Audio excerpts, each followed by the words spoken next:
எபிரேயர் 11ஆம் அதிகாரம் 8-19 வரைக்கும் உள்ள வசனங்களில் ஆபிரகாமினுடைய பந்தய சாலை குறித்து எழுதப்பட்டிருக்கிறது. அதில் 8வது வசனத்தை மாத்திரம் நம்ம எல்லாரும் சேர்ந்து வாசிக்கலாம். விசுவாசத்தினாலே ஆபிரகாம் தான் சுதந்திரமாக பெறப்போகிற இடத்துக்கு போகும்படி அழைக்கப்பட்ட போது கீழ்ப்படிந்து தான் போகும் இடம் இன்னதென்று அறியாமல் புறப்பட்டு போனான். ஆமென். இப்போ ஆபிரகாமுக்கு ஒரு பந்தய சாலை இருக்கிறது. ஆபிரகாமுக்கு நியமிக்கப்பட்ட பந்தய சாலை என்ன? சில வார்த்தைகளை உங்களுக்கு சொல்கிறேன், நீங்கள் எழுதிக்கோங்க. இந்த 18-19 வரைக்கும் ஆபிரகாமுக்கு நியமிக்கப்பட்ட பந்தய சாலை என்ன?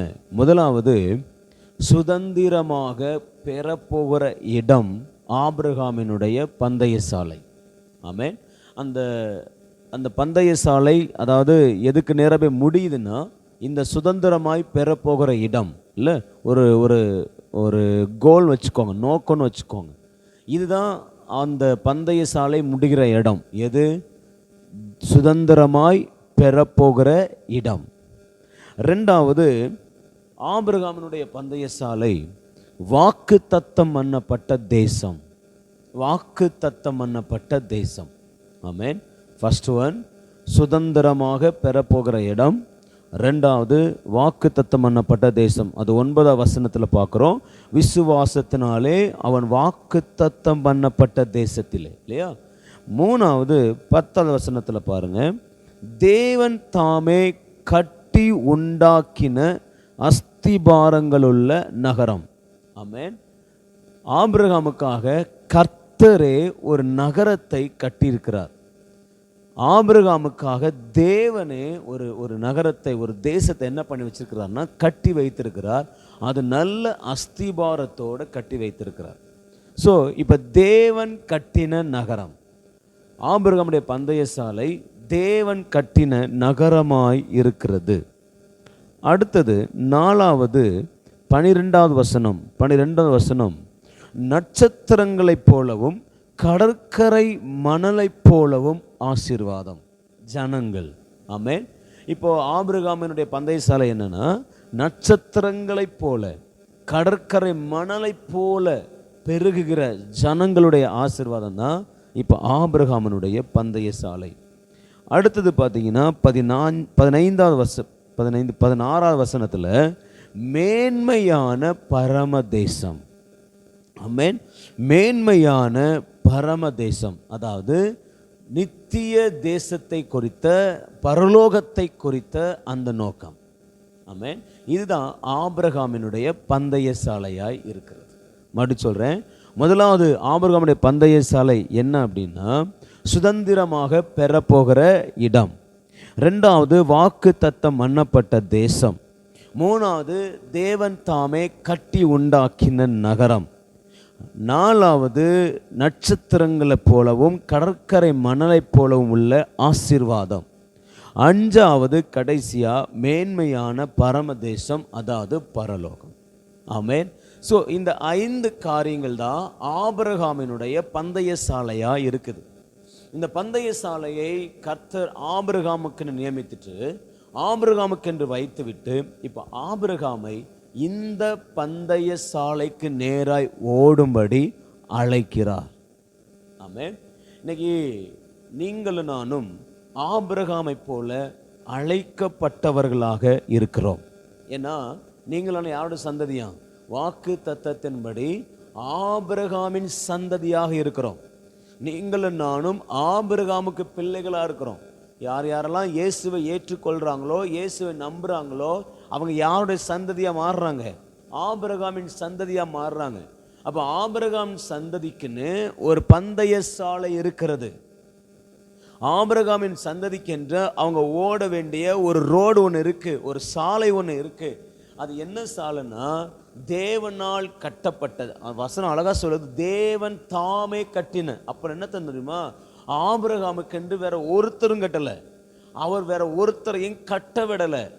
அவர் ஆபிரகாமுக்கென்று பார்த்து பார்த்து பார்த்து என் பிள்ளைக்கு இது தேவை, என் பிள்ளைக்கு இது இப்படி இருக்கணும் இப்படி இருக்கணும்னு சொல்லி யோசித்து யோசித்து அவர் ஆபிரகாமுக்கென்று ஒரு ஆசீர்வாதத்தை வைத்திருக்கிறார், ஒரு நகரத்தை வைத்திருக்கிறார், பாலும் தேனும் ஓடுகிற தேசத்தை கர்த்தர் வைத்திருக்கிறார், பேரீச்ச மரங்கள் நிறைந்த பட்டணத்தை வைத்திருக்கிறார், திராட்சை தோட்டங்கள் நிறைந்த ஒரு பட்டணத்தை வைத்திருக்கிறார், அத்தி மரங்களும் ஒலிவ தோப்புகளும் நிறைந்த ஒரு பட்டணத்தை கர்த்தர் கட்டி வைத்திருக்கிறார். ஆமென். இப்போ அந்த தேவன் தாமே கட்டின, தேவன் தாமே உருவாக்கின அந்த ஆசீர்வாதத்துக்கு நேராய் தான் நீங்களும் நானும் ஓட வேண்டிய கட்டாயத்தில் இருக்கிறோம். அதுதான் நம்முடைய பந்தய சாலையா இருக்கிறது. ஆமென்.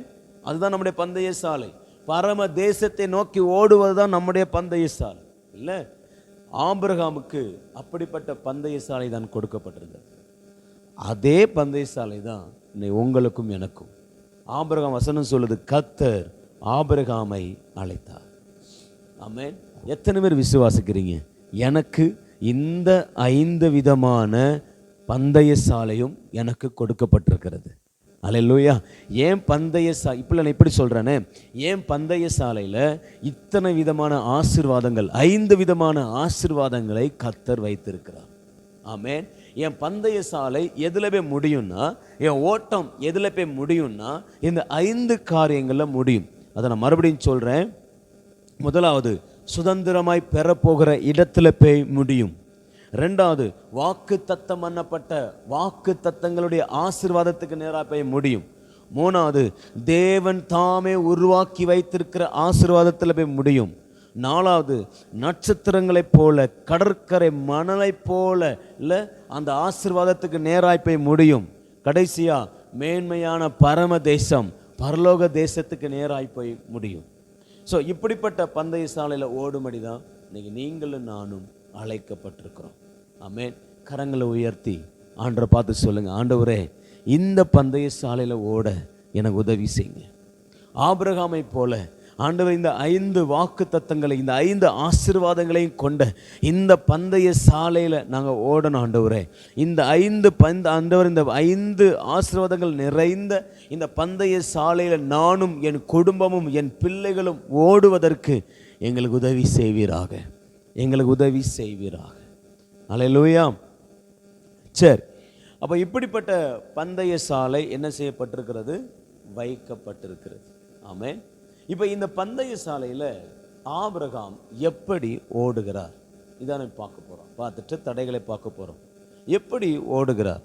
ஃபர்ஸ்ட் ஒன், அந்த 18ஆம் வசனத்தில் பார்க்கும்போது விசுவாசத்தினாலே ஆபிரகாம். அப்போ பந்தய சாலையில் ஓடுறதுக்கு முத தேவை என்னது? விசுவாசம். ஆமென். எல்லா நபருடைய வாழ்க்கையிலையும் ஆரம்பிக்கிற ஒரு வார்த்தை என்னன்னா விசுவாசம் இல்லை, விசுவாசம். ஸோ இப்போ ஆபிரகாம் தன் பந்தய சாலையில் எப்படி ஓட வேண்டியது இருக்குன்னா விசுவாசத்தோடு ஓட வேண்டியது இருக்கிறது. இப்போ கேள்வி என்ன தெரியுமா? என்ன விசுவாசம்? எப்படிப்பட்ட விசுவாசம் ஆபிரகாமுக்கு தேவை? ஃபர்ஸ்ட் பார்த்தீங்கன்னா, தான் பெறப்போகிற இடம் என்னதென்று அறியாமல் இருக்கும்போது, நான் எங்கே போகிறேன்னு தெரியல, நான் போகிற இடம் எப்படி இருக்குன்னு தெரியாது, எப்படிப்பட்ட இடம்னு தெரியாது, அது ஒரு வாக்கு, உனக்கு நான் காண்பிக்கிற தேசத்துக்கு போ அப்படின்னு சொல்லியிருக்கிறாரு. அங்கே அது எப்படி இருக்கும், நல்லா இருக்குமா, வீடு எதுவுமே தெரியாது. வசனம் சொல்லுது, தான் போகும் இடம் இன்னதென்று தெரியாமல் அந்த அழைப்புக்கு கீழ்ப்படிந்து விசுவாசம் உள்ளவனாய் ஓடினார். ஆமென். தான் அழைக்கப்பட்ட இடம் என்னதுன்னு தெரியாது, ஆனா கர்த்தரை விசுவாசிச்சார். நான் போக போற இடம் என்னதுன்னு தெரியாது, ஆனா கர்த்தரை விசுவாசித்தார். நான் கர்த்தரை நம்புறேன், நான் போகிற பாதை, போகிற இடத்துல அவர் சரியா என்னை கொண்டு போய் என்ன செய்வார்? விடுவார். என்னை அழைச்சது கர்த்தர், என்னை முன்குறித்தது கர்த்தர். அதனால அவர் என்னை சரியான இடத்துக்கு தான் கொண்டு போவார், சரியான பிளேஸ்ல தான் என்னை வைப்பாருங்கிற விசுவாசம் ஆபிரகாமுக்கு இருந்தது. ஆமென். இன்னைக்கு இப்படிப்பட்ட விசுவாசம் உங்களுக்கும் எனக்கும் தேவை. உங்க பந்தய சாலையில் ஓடும்போது இந்த விசுவாசத்தில் நீங்க ஓட வேண்டும். நான் ஆண்டவர் வாக்கு கொடுத்துருக்கிறார், நான் உன்னை ஆசீர்வதிப்பேன்னு சொல்லி. எப்போ நடக்குன்னு தெரியாது, அது எப்போ என் வாழ்க்கையில் நிறைவேறும்னு தெரியாது, இல்லை அது எப்படி நிறைவேறும்னு தெரியாது, எவ்வளவு காலம் எடுக்குன்னு எதுவுமே தெரியாது. ஆனால் கர்த்தர் வாக்கு கொடுத்துருக்கிறாரியா, அவர் செய்வார். நான் என் வாக்குத்தத்தை நிறைவேறுகிற அடையாளத்தை நான் பார்க்கல, அதனுடைய சிம்டம்ஸ் தெரியல, எதுவுமே தெரியல, ஆனாலும் கர்த்தர் வாக்கு கொடுத்திருக்கிறார், அவர் செய்வார்.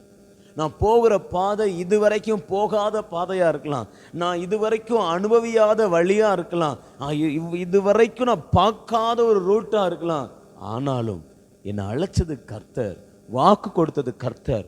நிச்சயமாய் அவர் என்னை கொண்டு போகிற இடம் சரியாகத்தான் இருக்கும், அவர் என்னை நடத்துகிற விதம் சரியாகத்தான் இருக்கும், அவர் கொடுக்கிற காலம் சரியாகத்தான் இருக்குங்கிற விசுவாசம் இன்னைக்கு ஒவ்வொரு தேவ பிள்ளைகளுக்கும் தேவை. இன்னைக்கு ஏன் நிறைய நேரங்களில் நம்ம பந்தய சாலை தோற்று போகிறோம்? அழகழகான வாக்கு தத்தங்கள் இருக்குது, அழகழகான ஆசீர்வாதங்கள் இருக்குது, அப்போ ஏன் நம்ம தோற்று போகிறோம் தெரியுமா? இன்னும் அந்த வாக்கு தத்தத்தை பார்க்கலையே பிரதர், இன்னும் அந்த ஆசீர்வாதத்தை நான் பார்க்கலையே. அப்போ நான் பார்க்காம நான் எப்படி ஓடுறது? பார்க்காம நான் எப்படி இயேசுவை பின்பற்றுறது?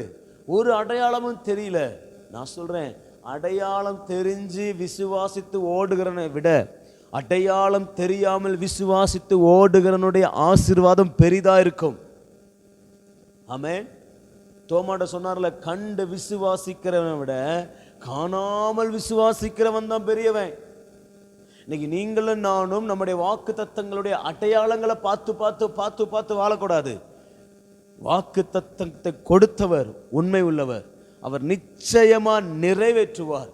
அது என் வாழ்க்கையில் எது இருந்தாலும், என்ன சூழ்நிலை இருந்தாலும், அதனுடைய அடையாளமே இல்லாமல் இருந்தாலும் நிறைவேற்றுவார் என்கிற அந்த விசுவாசத்தில் ஓட வேண்டும். ஆமென். இதுதான் நீங்கள் உங்கள் பந்தய சாலையில் ஓட வேண்டிய முதல் காரியம், விசுவாசம். இப்படிப்பட்ட விசுவாசத்தில் ஓட வேண்டும்.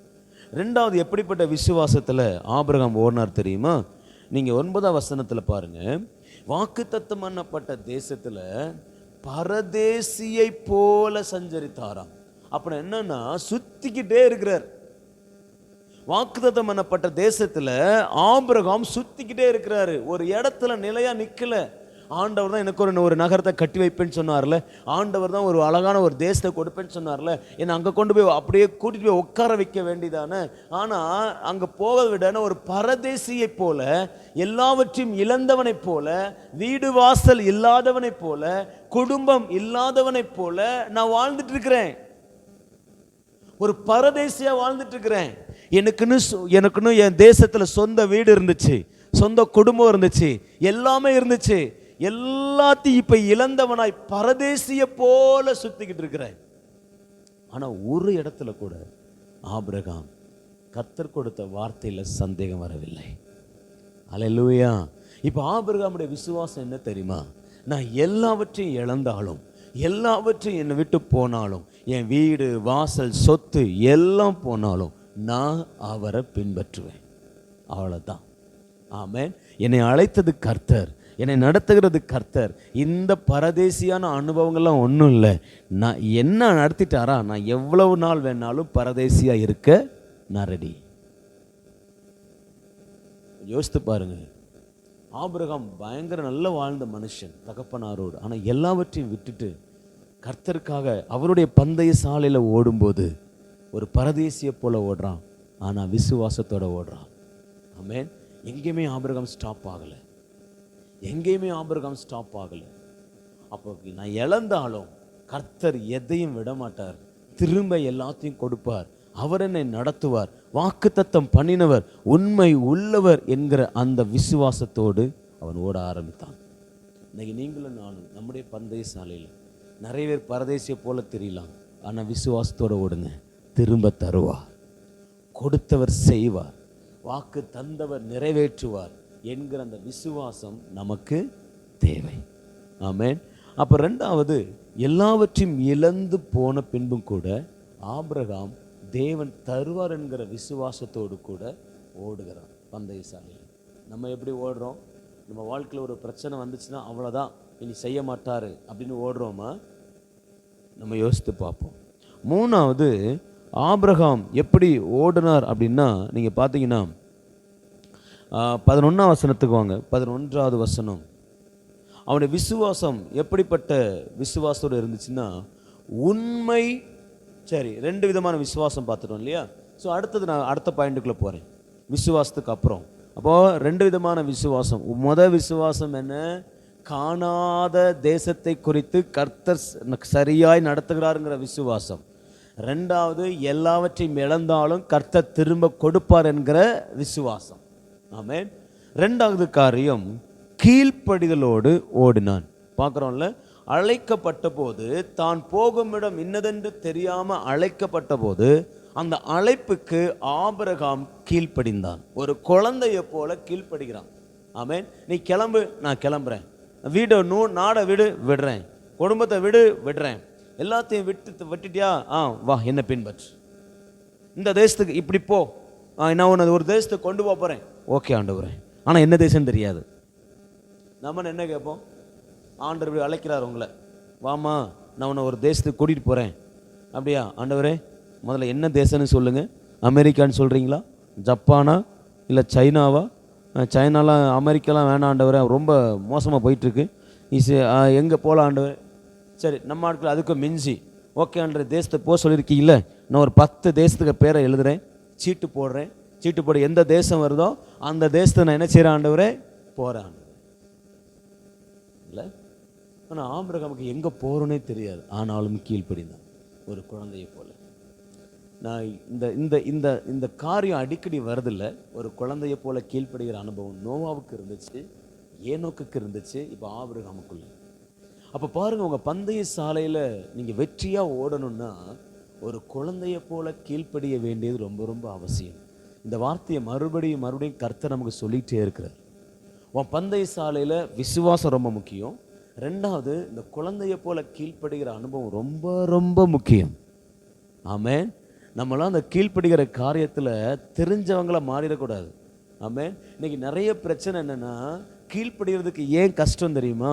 எனக்கு எல்லாம் தெரியுமே, எனக்கு தான் எல்லாம் தெரியும்.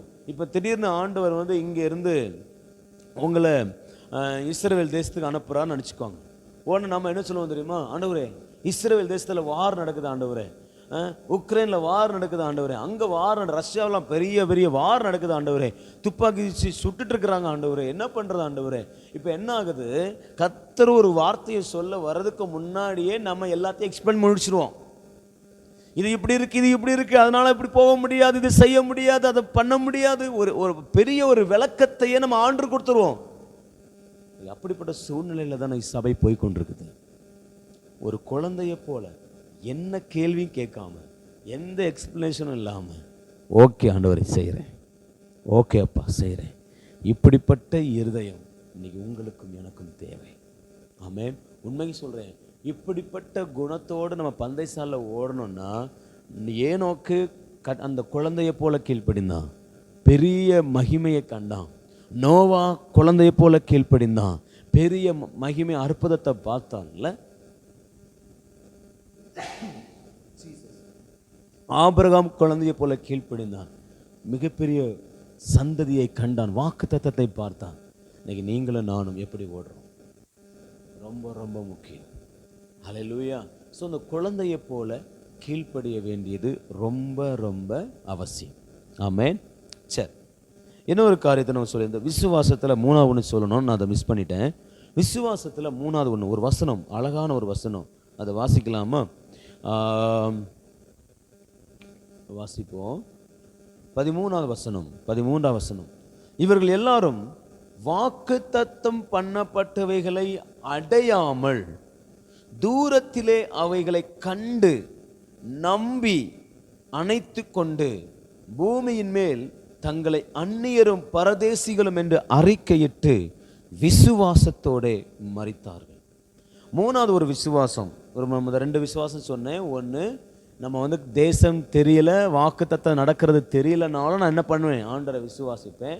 2வது, எவற்றை இழந்தாலும் கர்த்தர் தருவார்னு விசுவாசிப்பேன். 3வது, எதுவுமே நடக்கலைனாலும் பரவாயில்ல, நான் அதை விசுவாசிப்பேன். ஆமென். இவங்க சொல்றாங்க, இவர்கள் எல்லாரும் வாக்குத்தத்தம் பண்ணப்பட்டவைகளை அடையாமல். அப்ப என்னன்னா, ஆபிரகாமுக்கு நிறைய வாக்குத்தத்தங்கள் கொடுக்கப்பட்டது. அந்த வாக்குத்தத்தங்கள் என்ன செய்யலையா? அவங்க அடையல, அவங்க வாழ்க்கையில நிறைவேறல, வாக்குத்தத்தங்கள் நிறைவேறவில்லை. ஆனா இப்ப ஆபிரகாமுடைய விசுவாசம் என்னன்னா, கர்த்தர் எனக்கு கொடுத்த வாக்குத்தத்தம் என் நாட்கள்ல நிறைவேறலப்பா, ஆனா எனக்கு கொடுத்த வாக்குத்தத்தத்துக்கு ஜீவன் இருக்குது, அது நிச்சயமாய் நிறைவேறும், அது என் சந்ததிகளிடத்துல நிறைவேறும், என் தலைமுறைகளிடத்துல நிறைவேறும். அது முத சந்ததியா இருக்கலாம், ரெண்டாவது சந்ததியா இருக்கலாம், 40வது தலைமுறையா இருக்கலாம், அது 100வது தலைமுறையா இருக்கலாம், அது எத்தனையாவது தலைமுறை ஆனாலும் எனக்கு கொடுத்த வாக்குத்தத்தம் நிச்சயமாய் அது நிறைவேறும். என்னிடத்தில் நிறைவேறாட்டாலும் தூரத்தில் என் சந்ததியினிடத்தில் நிறைவேறும் என்று அவன் தூரத்தில் அதை கண்டு விசுவாசித்தான். ஆமென். அப்ப என்னன்னா, எனக்கு நடக்கல, என் வாழ்க்கையில் இது நிறைவேறல, அதனால அவ்வளவுதான், கர்த்தர் போய் சொல்லிட்டார், அப்படி இல்லை. எனக்கு சொன்ன வார்த்தை என்னிடத்தில் நிறைவேறாவிட்டாலும் என் பிள்ளைகளிடத்தில் நிறைவேறும், என் சந்ததியினிடத்தில் நிறைவேறுங்கிற அந்த விசுவாசம். ஆமென். அந்த விசுவாசத்தில் என்ன பண்ணாங்களாம், அந்த வாக்கு தத்தத்தை அணைத்து கொண்டாங்களாம். அப்படிதான் போட்டிருக்கு பாருங்க. வாக்கு தத்தம் மன்னவட்டவைகளை அடையாமல் தூரத்திலே அவைகளை கண்டு நம்பி அணைத்து கொண்டு. இப்போ ஆண்டவர் ஒரு வாக்கு தத்தம் கொடுக்கிறார். நான் ஒரு பெரிய ஒரு பங்களாவை, ஒரு 5 மாடி வீடை நான் உனக்கு கொடுக்குறேன் அப்படின்னு வாக்கு தத்தம் பண்ணுறார். ஆனால் நாட்கள் ஆகுது, உங்களுக்கு அந்த வாக்கு தத்தத்தை கொடுக்கல. திடீர்னு ஒரு நாள் ஆண்டவர் தோன்றி, நான் உனக்கு கொடுக்க மாட்டேன், உன்னுடைய பிள்ளைகளுடைய பிள்ளைகளுக்கு கொடுப்பேன் அப்படின்னு சொன்னார்னு வச்சுக்கோங்க. எத்தனை பேர் இந்த வாக்கு தத்தத்தை கையில் எடுப்பீங்க? இல்லை, நம்ம எழுதுனதை கூட கிரிக்கிறோம். ஏன் ஆண்டவரே எனக்கு கொடுக்காம, என் கண்ணு அனுபவிக்காம, நான் பார்க்காம என் தலைமுறைகள் பார்க்கறதுக்காக எனக்கு கொடுத்தீங்க, அப்போ இது எனக்கு என்ன பிரயோஜனம்? அது நீ தலைமுறைகளுக்கு கொடுக்க வேண்டியதானே, அது என் சந்ததிக்கு கொடுக்க வேண்டியதானே, யாருக்கு செய்வீங்களோ அவங்களுக்கு சொல்ல வேண்டியதானே. நமக்கு தெரிஞ்ச இவ்வளவு பிரச்சனை இருக்கு. ஆனா ஆபிரகாமுக்கு கர்த்தர் எதையுமே சொல்லலை. வசனம் சொல்லுது, தூரத்திலே கண்டு அதை விசுவாசம் அணைத்து கொண்டான். இது ஏன் வாக்கு தத்தம், இது ஏன் பிள்ளைகளுடைய வாக்கு தத்தம், அது எனக்கிட்ட நிறைவேறட்டாலும் என் சந்ததியிடத்தில் நிறைவேறும் என்கிற ஒரு விசுவாசம் ஆபிரகாமுக்கு இருந்தது. இந்த விசுவாசம் நமக்கு இருக்கணும். எத்தனை பேர் ஆமென் சொல்றீங்க? அல்லேலூயா. கர்த்தர் கொடுத்த வார்த்தை தரையில விழாது. கர்த்தர் கொடுத்த வாக்கு தத்தம் விழுந்து போவதில்லை, அது நிச்சயமாய் நிறைவேறும் என்கிற விசுவாசம் ஒவ்வொரு தேவ பிள்ளைக்கும் இருக்க வேண்டும். ஆமென்.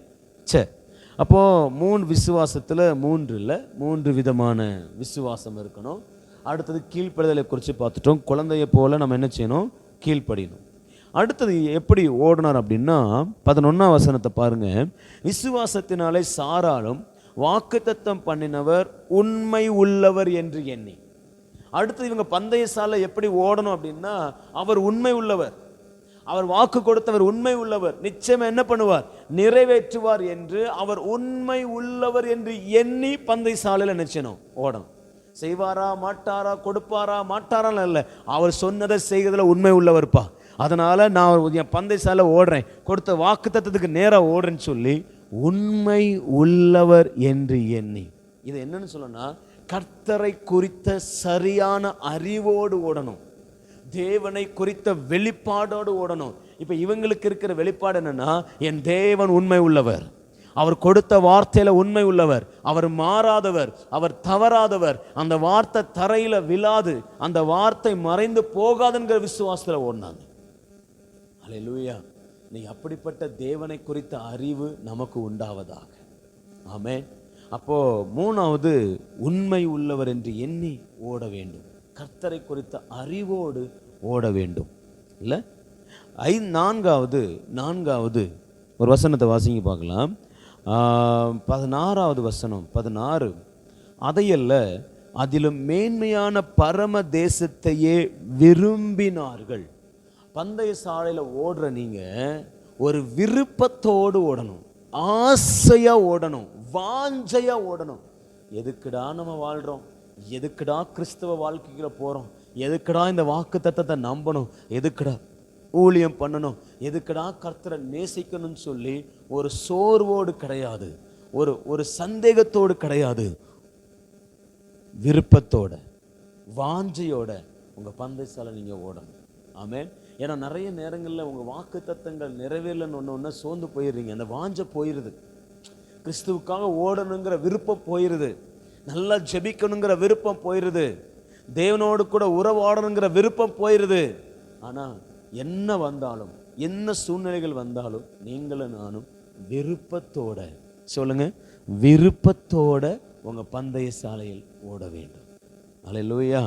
அடுத்தது பார்த்தீங்கன்னா இன்னொரு காரியம், தேவன் வல்லவர் என்று நம்பி, இல்லை வாசிங்க பார்க்கலாம். ஒரு நிமிஷம்.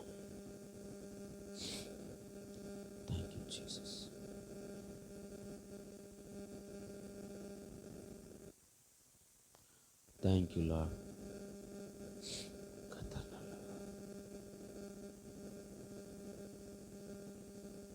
18வது வசனத்தை வாசிங்க. 18வது வசனம். ஈசாக்கினிடத்தில் உன் சந்ததி விளங்கும் என்று அவனோடு சொல்லப்பட்டிருந்தது.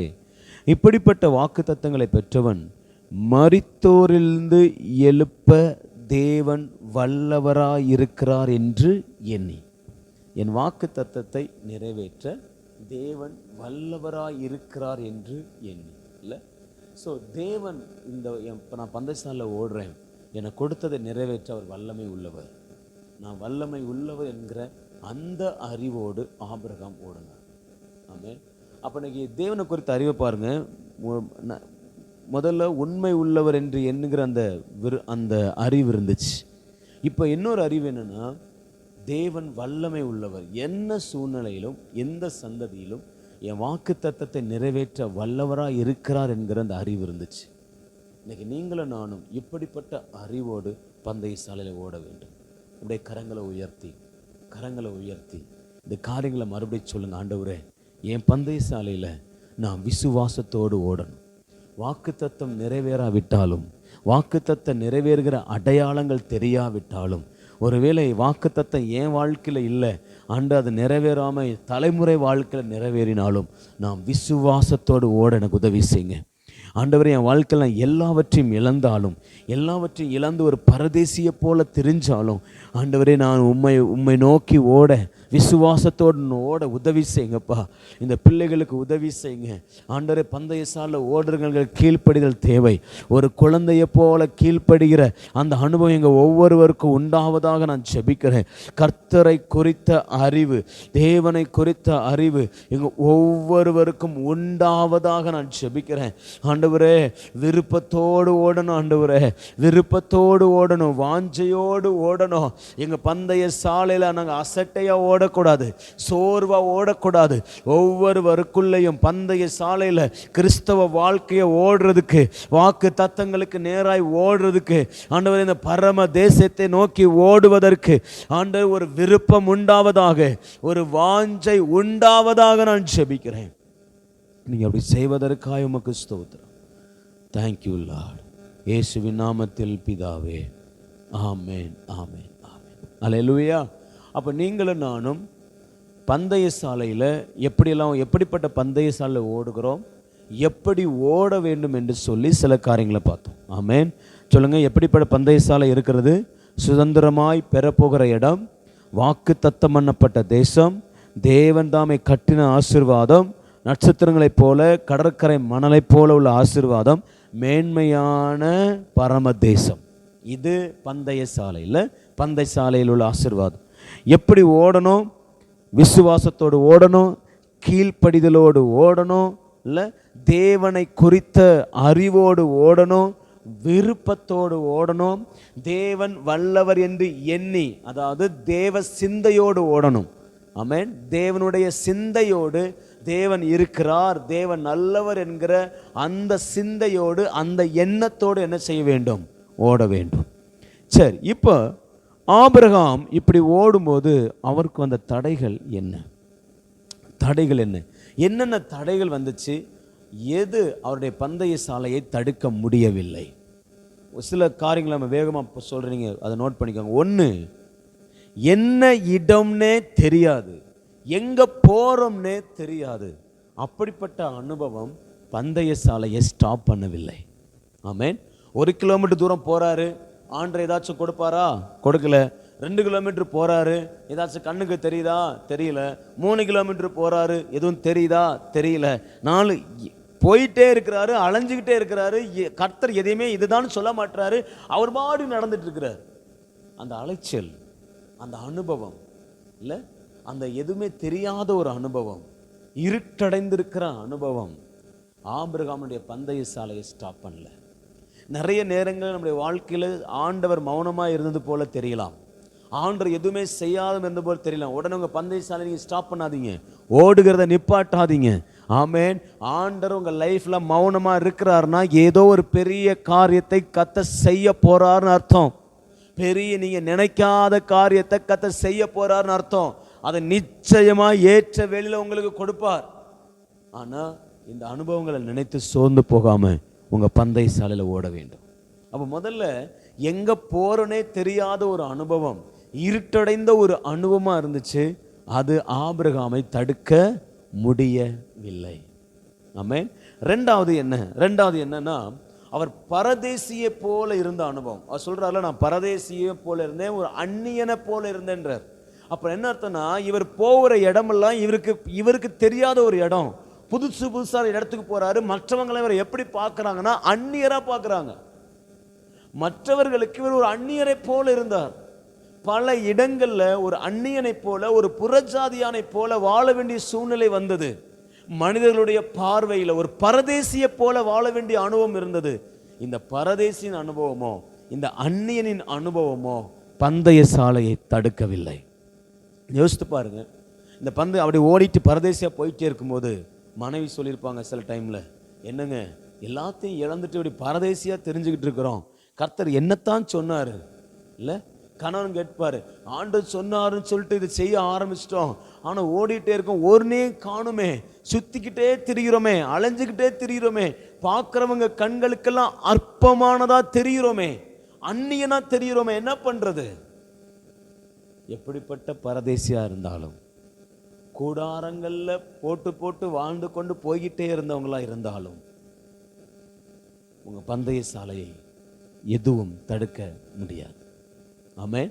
ஆபிரகாம் லைஃப்ல அவனுடைய பரதேசின் அனுபவம், இழப்பின் அனுபவங்கள் எதுவுமே ஆபிரகாமை தடுக்கவில்லை, தடுக்கக்கூடாது. ஆமென். ஒரு நிமிஷம் கண்களை மூடி, உங்க வாழ்க்கையில நடந்த இழப்புகள் என்ன? எதை இழந்தீங்க? எது உங்களை பந்தய சாலைக்கு போக விடாம தடுக்குது? இன்னைக்கு நிறைய தேவ பிள்ளைகளுக்கு சில இழப்புகள், சில வேதனையான அனுபவங்கள், கடந்த கால அனுபவங்கள் என்ன பண்ணுதுன்னா உங்களை வேதனைப்படுத்திட்டே இருக்கு. இன்னைக்கு அது இயேசுவின் நாமத்தில் மாறட்டும். அது உங்க பந்தய சாலை தடுக்கக்கூடாது.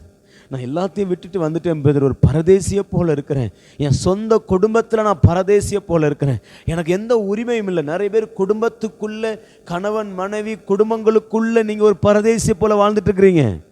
ஆமென். குடும்பத்துக்குள்ள ஒரு சுதந்திரம் இல்லை, குடும்பத்துக்குள்ள ஒரு விடுதலை இல்லை, அப்படிப்பட்ட அனுபவத்தில் இருக்கிறீங்க.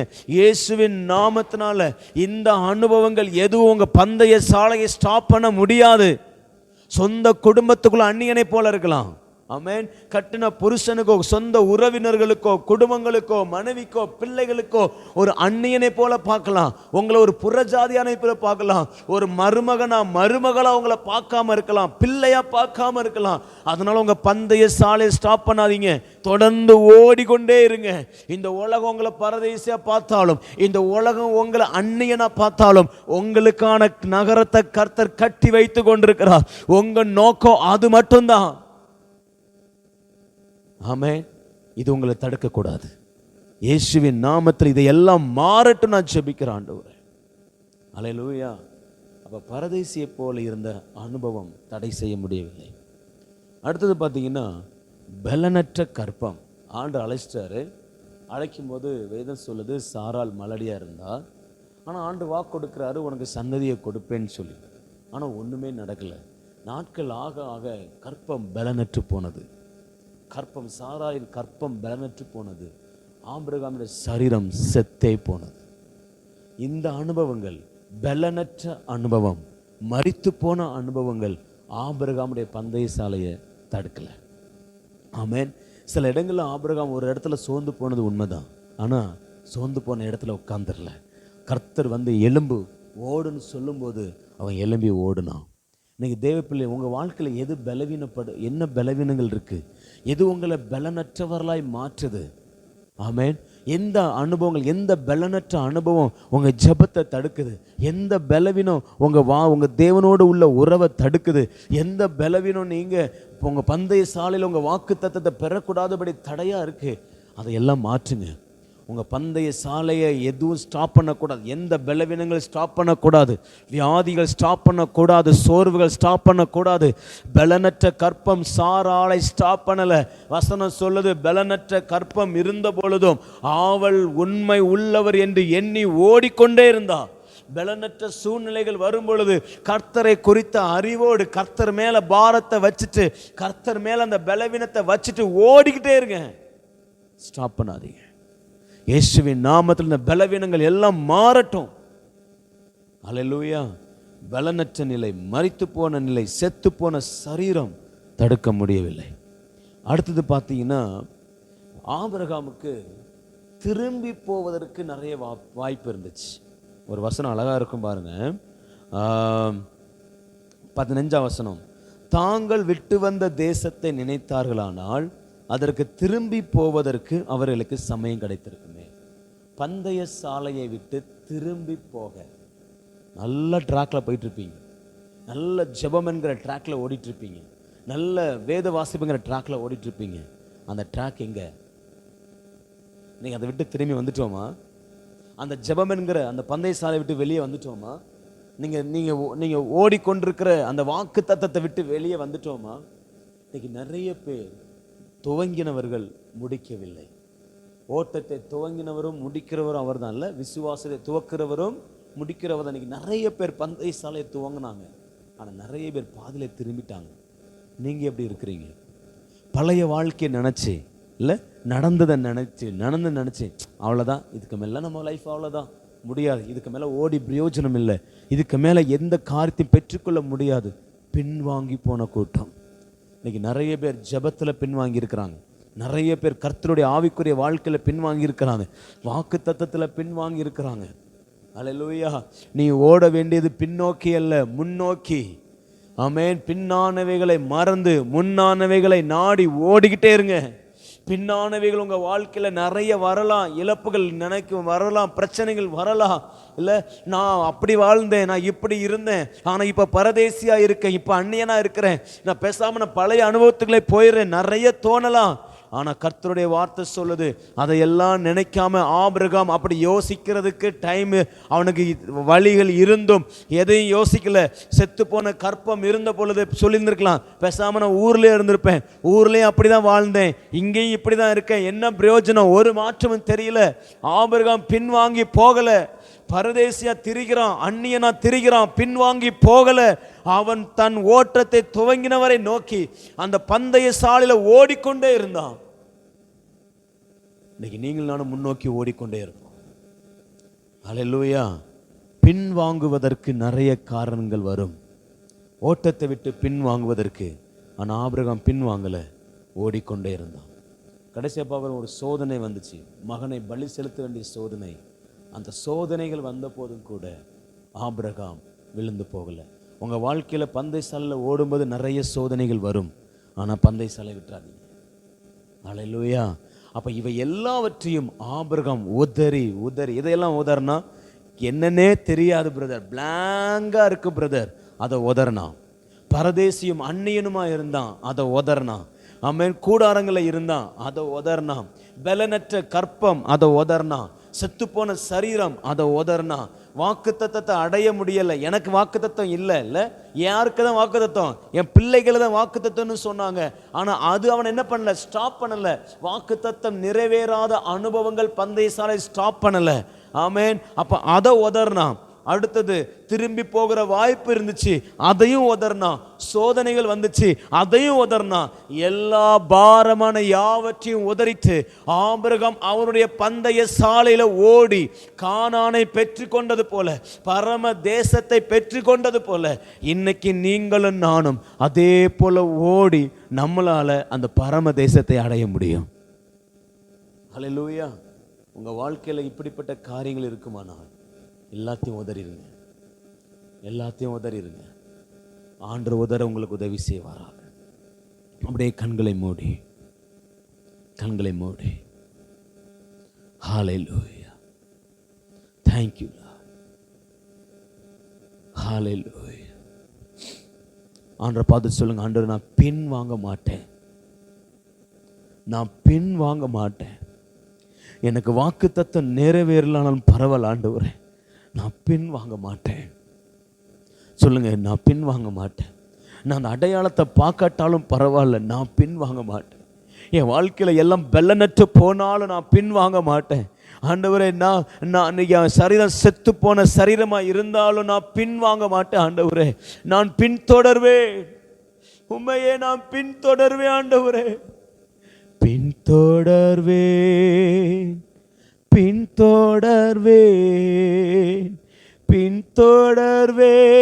இயேசுவை,